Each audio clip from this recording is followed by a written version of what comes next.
My younger sister texted in the group, "Don't bring your kids to Thanksgiving dinner." My new husband says they'll make the whole day stink. My parents spammed likes. I just replied, "Understood."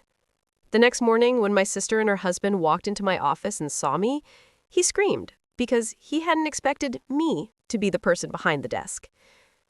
I didn't plan my life like this, but I'm not ashamed of it either. My ex-husband and I split when Max was still in diapers. He's a decent dad every other weekend, but child support shows up like a comet, bright and rare. I budget every Sunday night: rent, daycare, gas, groceries. I know exactly how many times I can refill a shampoo bottle with water before it becomes ridiculous. My sister, Mia, married Dan in September. He sells luxury showers, or that's how he says it. He posts motivational reels about grit at 5 a.m. He calls people Sri instead of Sir on accident. He also makes jokes like, "Single moms always milk the system," while staring at me with a smile so big it hurts to look at. Our parents dote on Mia. They dote on Dan, too. He brings wine and acts like he's in a commercial for watch brands, and they beam. A week before Thanksgiving, my mom called. "Sweetie, Mia and Dan are coming by your bank tomorrow morning. Be helpful, okay?" I stirred pasta and boiling water and said, "We have policies. I can be professional." "You know what I mean. Just make it smooth. They want a pre-approval for a mortgage. You know how hard they've been working." "I know exactly how hard underwriting is working. We can't just stamp things, Mom." She sighed. "You always make everything harder than it has to be." I didn't argue. I put the phone down, drained pasta, and told Ellie she did a great job cutting out her construction paper feathers.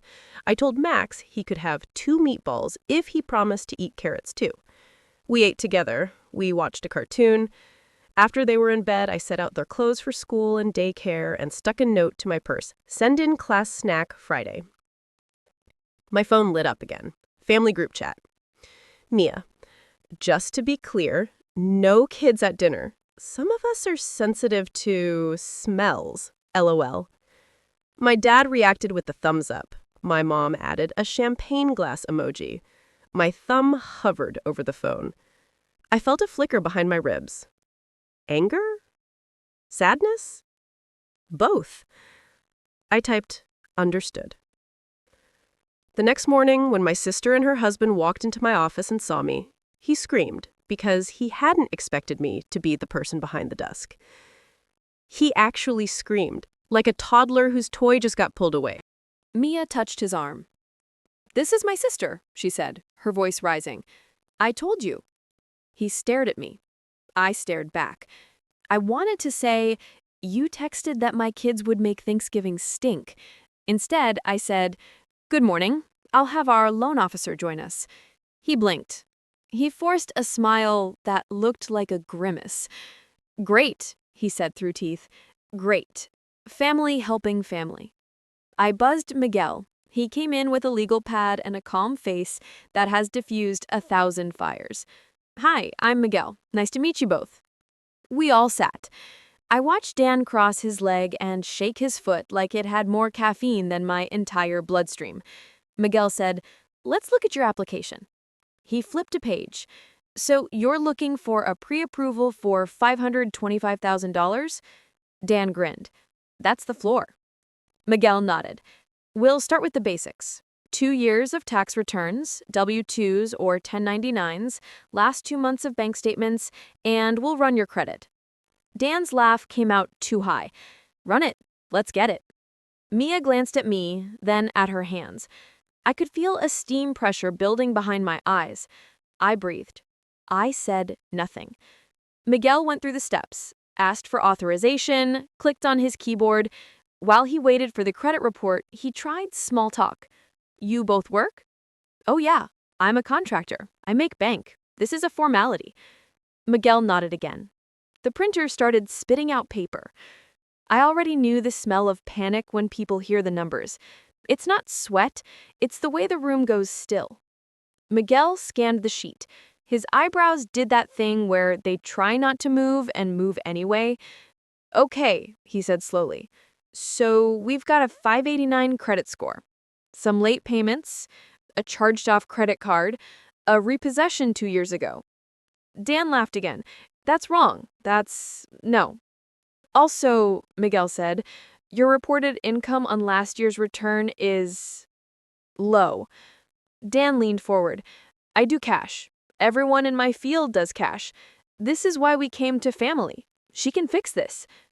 They both looked at me. My heart did a dull thump. I could hear Max's laugh in my head.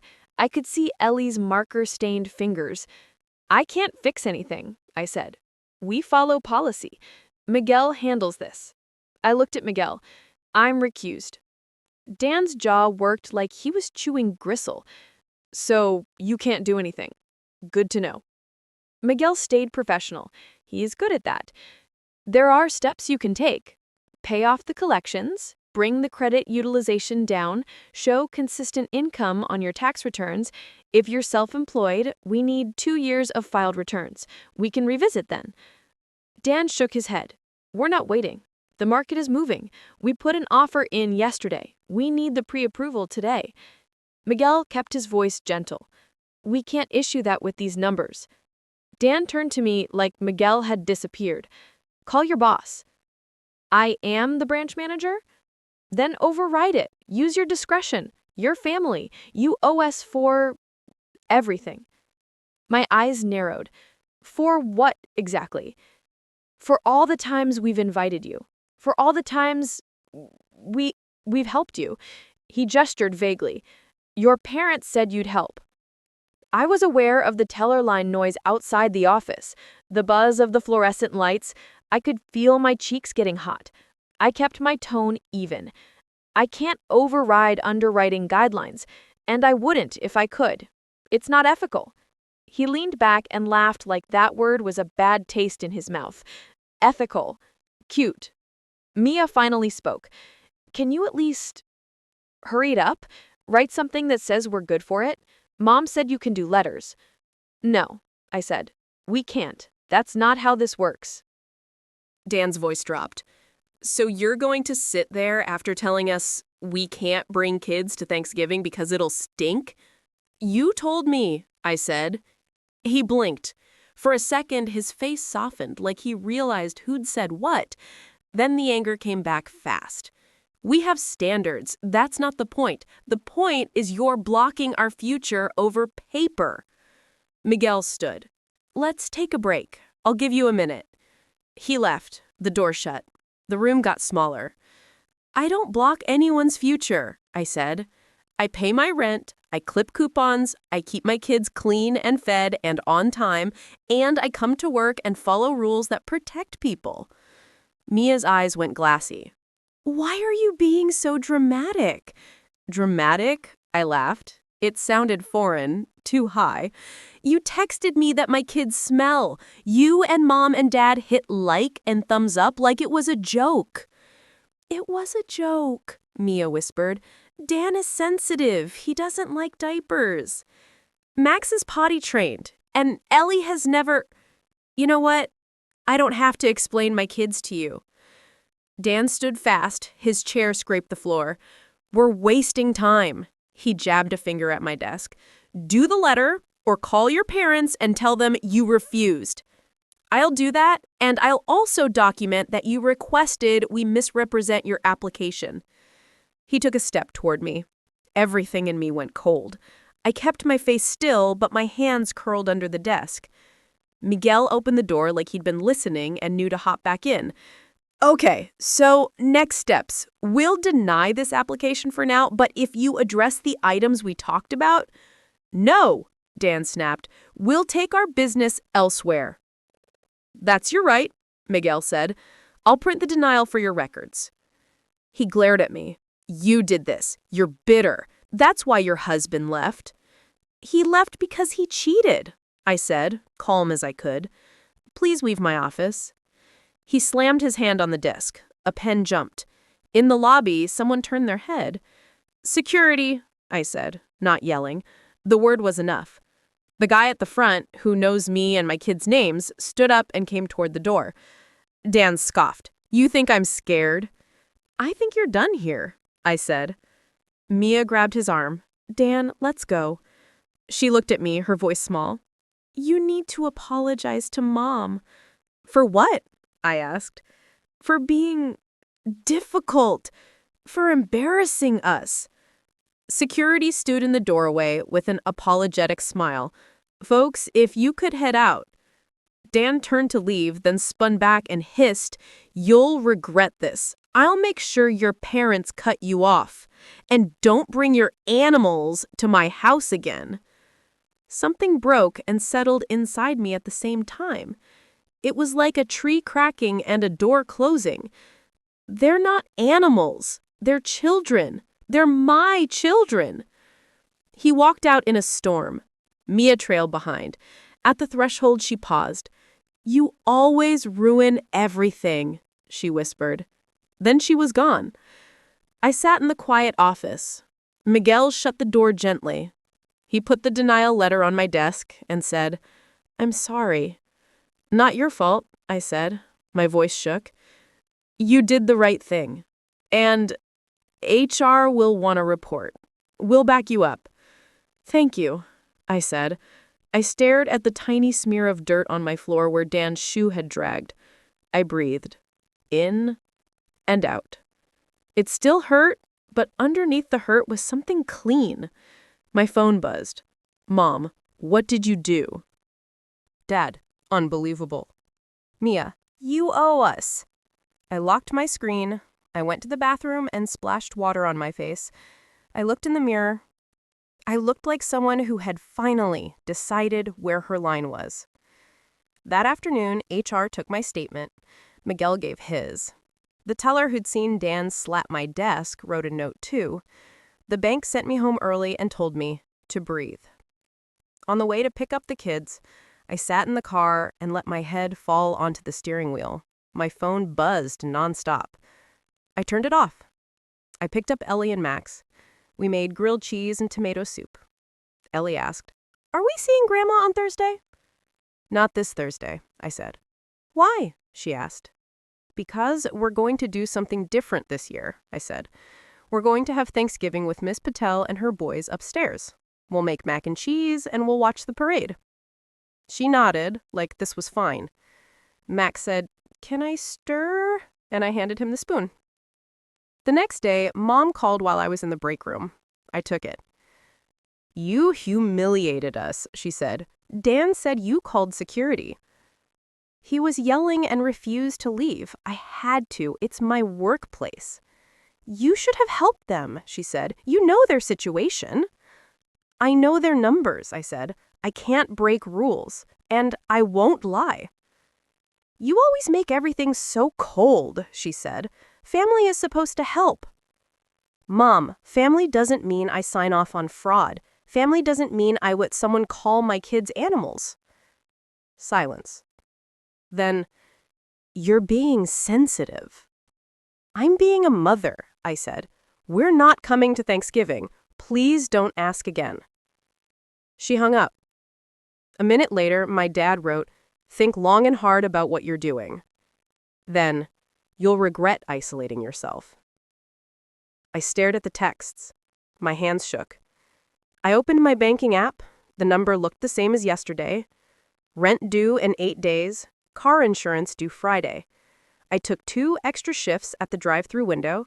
I listed a stroller on Marketplace. I sorted outgrown clothes to donate and to sell. Thanksgiving morning, we watched the parade in pajamas. Miss Patel knocked at noon with a casserole dish and a ridiculous inflatable turkey hat. Her boys played with my kids. We ate at the coffee table. The mac and cheese came out perfect. When the boys left, Ellie fell asleep on my lap. In the afternoon, Mia posted a photo of a table with gold flatware. The caption said, Elegance greater than chaos. My mom commented 3 heart eyes. I didn't engage.